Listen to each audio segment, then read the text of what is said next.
time to get a few things done on this truck. Got to get fuel filters done for the first time. I am at 18,200 miles is where I'm sitting at currently. Need to change the oil. We're doing full fuel filters, full air. We're doing everything. Air filter, fuel filters, changing the engine oil, new air filter for the engine, new cabin filter. I think that we're gonna top off the washer fluid. Don't forget that. So this will be oil change number 2. Still have the original air filters in it and the original fuel filters. Some people would say you need to be changing the fuel filter sooner than 18,000 miles. I'm not too worried about it. I know where my fuel's coming from. It's coming out of my tanks here, which are coming straight off the truck, the bobtail truck, and straight out of the port. And it's filtered going into the truck. If you're stopping at a lot of oddball places to get your fuel, small stations, that sort of thing, yeah, you might maybe want to possibly change them more often, but I know where my fuel's coming from, so that's a big what if there that is solved on my end. So I'm not at all worried about 18,000 miles. In fact, I'm running a little early on changing a few things here. I would have liked to have gone to about 20,000, 21 maybe even on the oil, because I changed it at 8,600, so I am 9,600 miles sitting. But what the issue for me is, I'm getting ready to start harvest, and I will have no time for this stuff. So the truck needs to be able to rock and roll without a hiccup, without an issue, without anything. I expect everything out of this truck for the next 5 weeks, and we don't need to be getting 2.5 weeks now needing to do an oil change. So we'll go ahead and knock everything out currently, get it done so that it's done. Yeah, a little early, but that's all right. So now the air filter, I do want to get it out though, because I am in a dusty environment and I'm pretty curious to see what this sucker looks at 18,000. I do somewhat trust the truck to tell me, to give me an underboost code or a restriction code or whatever. I mean, I'm not even super familiar, but I do trust the truck to tell me, hey, air filter's getting full, I can't breathe properly. I haven't gotten that, but yeah, it's time to change it. Usually 18,000 miles, I would have already changed it in some of the other trucks that aren't this smart. So let's get to it. We got 2 Mopar fuel filters, and we've got a Mopar oil filter. Now this all came from Gino's garage, which is why it's all Mopar stuff. Now, I don't get hung up on using a Mopar oil filter, but it came with a kit, and I said, why not? So I'm gonna go pull the Baldwin filter that's on here, go get that Baldwin filter off, and get this sucker changed out for oil change number 2. But yeah, and then you can see I've got this Castrol Vecton 540, and currently what's in the truck is Valvoline 540. I don't get hung up. This was what my fuel supplier, my petroleum supplier had, was this Castrol Vecton. It was priced right about what the Valvoline is, and I said, bring me a case.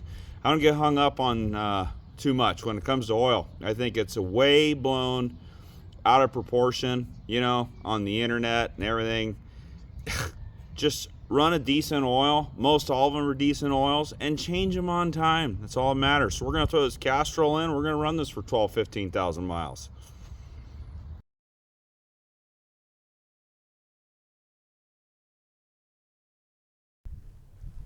Alright. Now, oh yeah, let her run. Alright.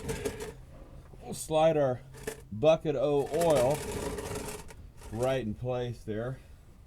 Now, some guys, I think they want to get all fancy and use this little drain that's on the side, and you know what?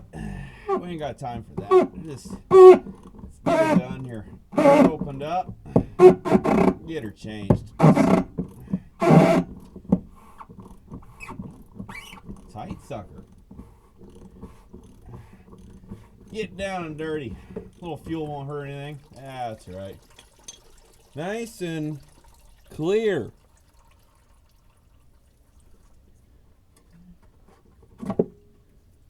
Oh yeah. I don't see much wrong with that filter right there. Nope. Whoop. Pour her on out. There we go. Get the oil off the hands with the fuel. Yeah, a little bit of solvent. Okay. Let's see here. What's this do? Don't mind me, I'm new here. No, that doesn't work.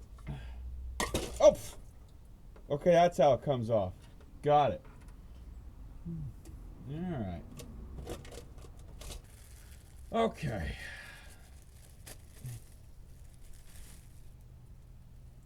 Now, that color on the filter, that would bother some guys.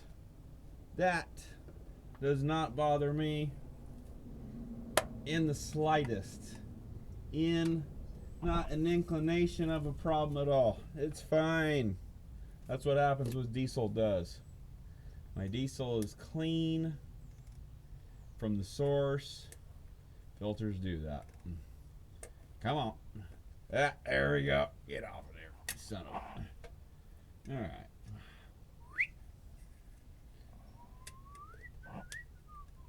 Okay.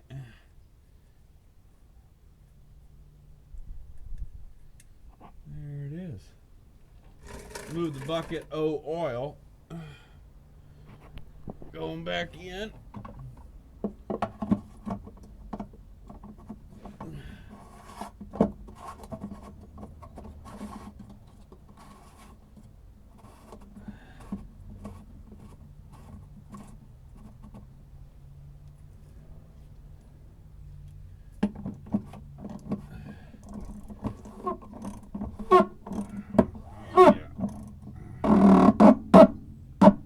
There it is, easy as peach pie.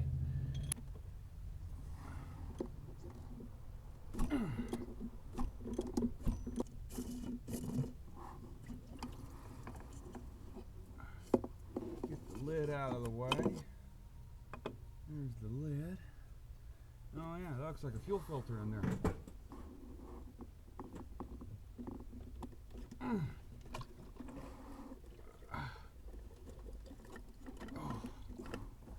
There she is. Wow, look how clean that is. Look at that. What a waste of money. Huh? Wow, super clean.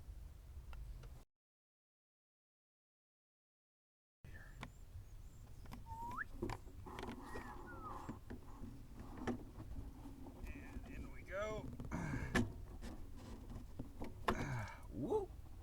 Whoop. There it is. 22.5 foot-pounds. All right.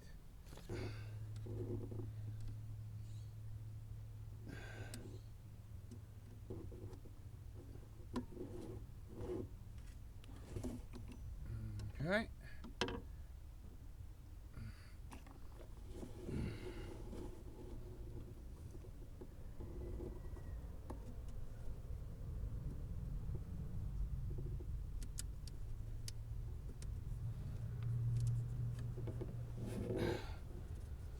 Just like that.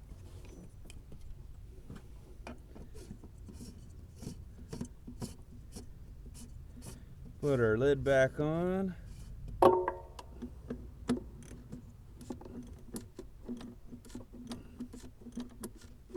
Okay. 22 foot-pounds, huh? Excuse me, 22.5. 21. 22 and a half. Yeah.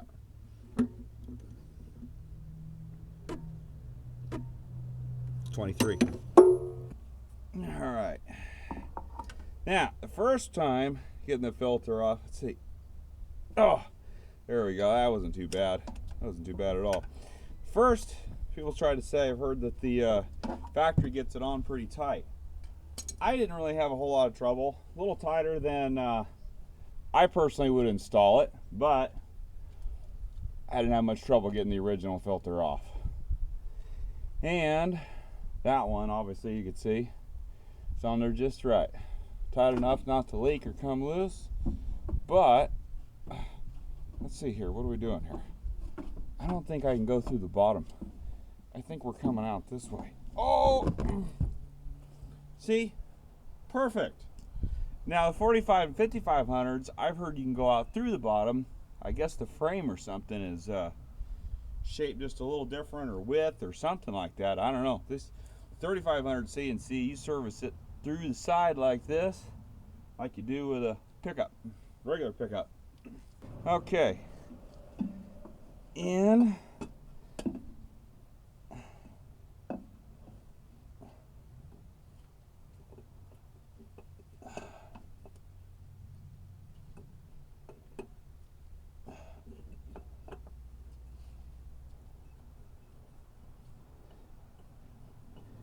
And the Eagle has landed.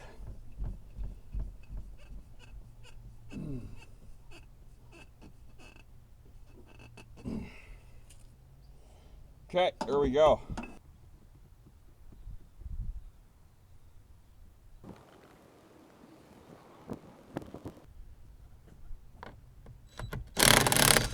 Okay, way faster.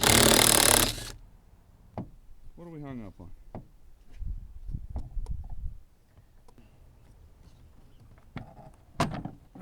There we go. Okay. Alright, there we go. I can snake her out of here. Come on now. Jeez. Oh! Just shook a bunch of crap out of this thing. Ooh. I would say it's a little bit dirty. Yeah. I am glad I'm getting this sucker changed. Ugh.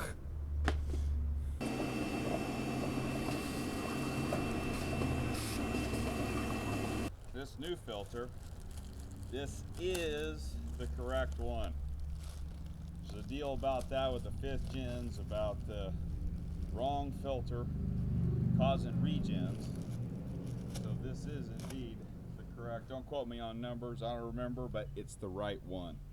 So let's get it in here.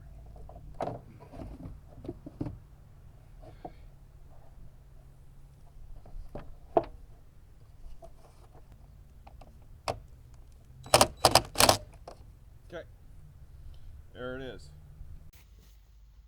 Okay, let's see what happens.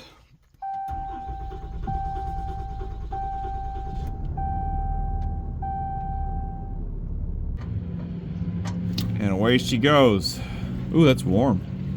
Feels kind of nice. A little chilly out today, this morning. This truck here, I'll tell you a little story on this one. This oil hasn't been changed in 2 years. Now, the reason why it hasn't been changed in 2 years is because I originally changed the oil in it myself a couple years ago for the last owner, because if you'd be already familiar with, if you've seen the other videos, this truck came from a family member, and I took care of the maintenance, the latter half of the later in life of this truck from the previous owner. So I changed the oil at 56,000, did a coolant change, put an air filter, a fuel filter, did a number of things, did kind of almost a full service, say, and brought it back out to her, put it back where I got it, and when I went to come get it to get serviced. Anyway,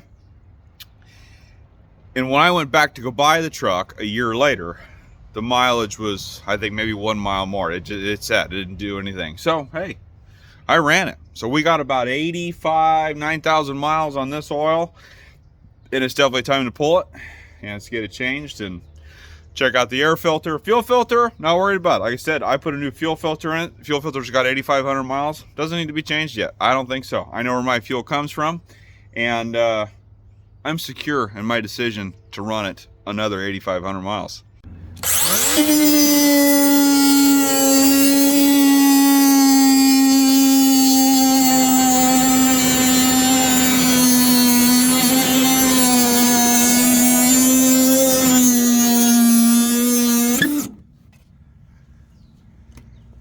Yeah, I just did that because that makes getting to that oil filter a whole heck of a lot easier.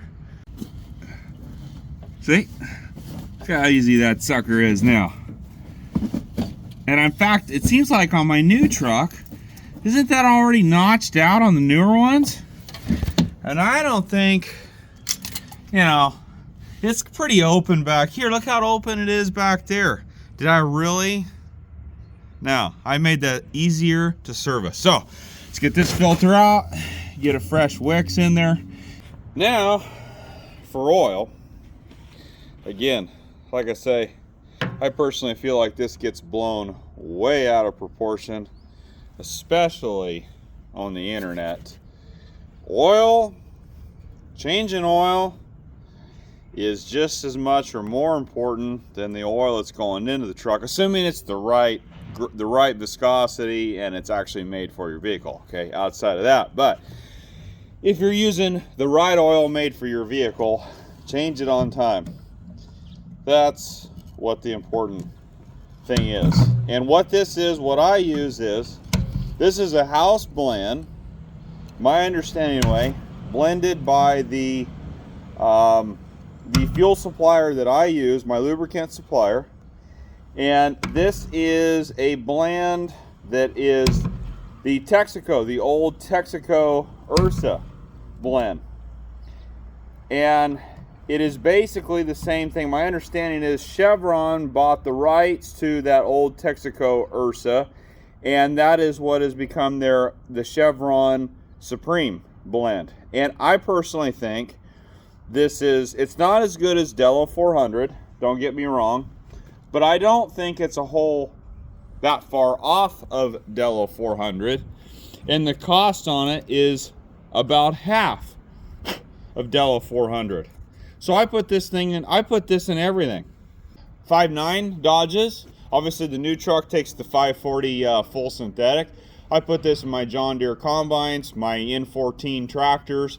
This is what I put in everything. I think it's good oil for the money. No, it's not Delo 400. No, it's not a T6 Rotella synthetic.